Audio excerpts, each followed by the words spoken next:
Is the iPhone 16 Pro cap? That's what we talk about in this video. Let's go.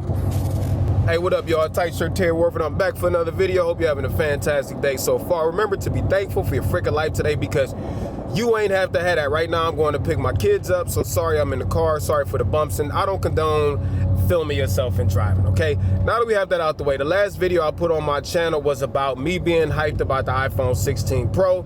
You know, I posted a short on TikTok and also Instagram, and you would be surprised how many people told me basically, Terry, there's no way that you can be hyped about the iPhone 16 Pro. It's the same thing as last year, okay?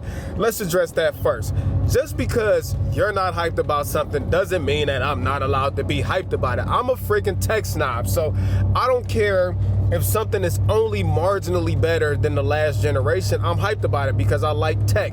And I feel like that's something else we need to discuss, y'all. You know, I know that the carriers and Apple, they push these yearly upgrades on us, but let's be real, most people don't upgrade on a yearly basis. Mostly it's the people who just love tech and they just want the latest and greatest, and I say if you got the money, freaking go for it. Or it's the people that actually use their phones and gear to the limit. Now I want to make an analogy for y'all. In racing, they take some of the fastest vehicles out there, and every single season they are willing to pour millions of dollars into research and development just to get faster by an extra tenth of a per second, miles per hour. You know what I'm trying to say, around the racetrack. So basically what I'm saying is there are power users out there who are already using their devices to the limit. And although these upgrades year over year are only like, you know, 3 to 5% upgrades over the previous year, you know, some people are willing to pay that premium just to get that upper limit of performance out of their devices. And there are people like that. It might not be you, might not be me, but there are people out there who want to push their devices to the limits because of what they do. And there is nothing wrong with that, okay? So back to this idea that most people don't upgrade every year. They don't. It's only us snobs that either want the latest and greatest or we want those, you know, upgrades. So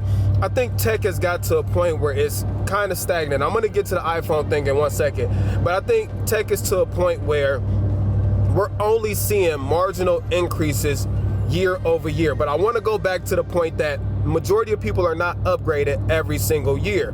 So if you have an iPhone 15 Pro, then yeah, the iPhone 16 Pro is only a marginal improvement and arguably not worth the upgrade for most people. But if you're coming from like an iPhone 12 or iPhone 13, it's a huge leap, and you got to consider all sides of this when you're talking about the phones, okay? Now, iPhone 16 Pro is only a little bit better than the iPhone 15 Pro. What did they add?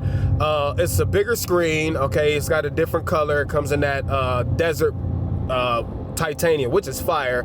But they added 4K 120, which it might not be something that you would use or the next person would use, but guess what?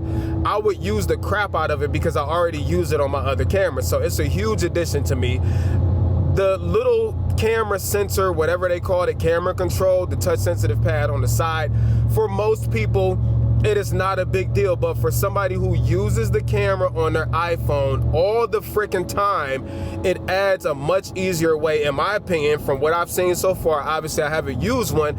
Is it adds a much more intuitive way of controlling the camera, especially from somebody who's used to traditional cameras who have like dual stage triggers. So like in those cases, it makes sense for somebody like me, and that alone for me is worth the upgrade from 15 to 16. Now I said that because for everybody that might not be the case, but you know, the iPhone 16 Pro might have that one new feature that for some users might be, yo, I got to get this right now. You know, they added some more stuff. I'm not really sold on the AI stuff. That's to be determined on how that will work. But is the iPhone 16 Pro cap? I guess if you were coming from an iPhone 15 Pro or 14 Pro, you might feel like it's not worth the upgrade or that it's not worth the money.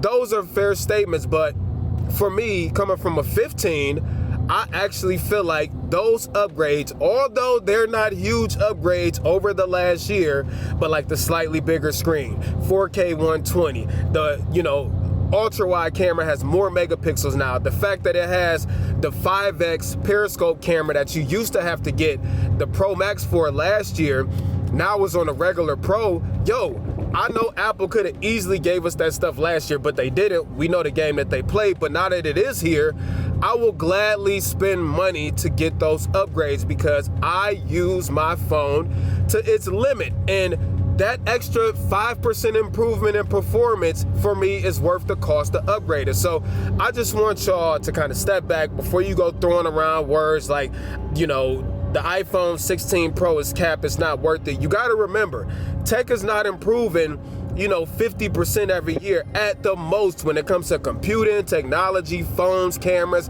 We are seeing very, very marginal increases because we are at the cusp of technology right now. We're at the limit.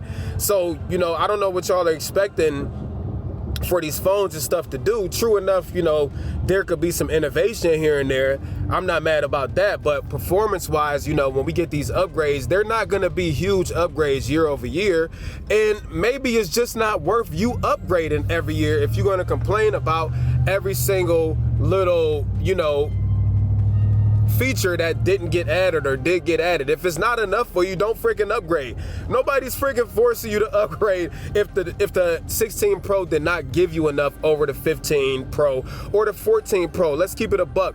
Those two phones are still way more than good enough to produce any type of content that you want. So I said this in the last video, don't feel like you are required to upgrade because you are not required to upgrade. Anyways, I'm about to pull up at the school, so that is the end of my rant. Sorry, I'm out here, I'm driving past trees and stuff, so some parts are getting dark.